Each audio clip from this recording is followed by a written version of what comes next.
بسم اللہ الرحمن الرحیم۔ درود و سلام محمد و آل محمد پر۔ اعلیٰ حضرت امام اہل سنت مجدد دین و ملت امام احمد رضا خان رحمۃ اللہ تعالی علیہ کا وصال 25 صفر المظفر 13 ہجری کو بریلی شریف ہند میں ہوا۔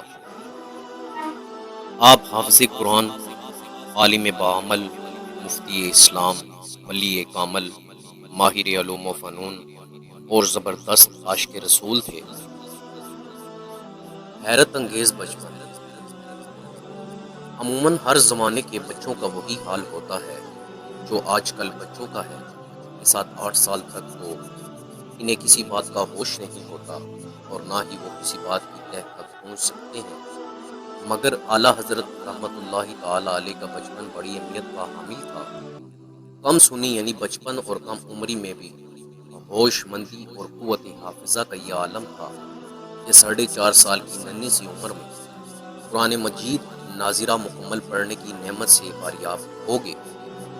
6 سال کے تھے کہ ربیع الاول کے مبارک مہینے میں ممبر پر جلوہ افروز ہو کر میلاد النبی صلی اللہ علیہ وآلہ وسلم کے موضوع پر ایک بہت بڑے اجتماع میں نہایت پرمغز تقریر فرما کر علماء کرام اور مشائخ اعظام سے تحسین و آفرین کی داد وصول کی۔ اسی عمر میں آپ نے بغداد شریف کے بارے میں سمت معلوم کر لی، پھر تا دم حیات بلدہ مبارکہ غوث اعظم رحمۃ اللہ تعالی علیہ یعنی غوث اعظم کے مبارک شہر کی طرف پاؤں نہ پھیلائے۔ نماز سے تو عشق کی حد تک لگاؤ تھا، چنانچہ نماز پنجگانہ باجماعت تکبیر اولیٰ کا تحفظ کرتے ہوئے مسجد میں جا کر ادا فرمایا کرتے۔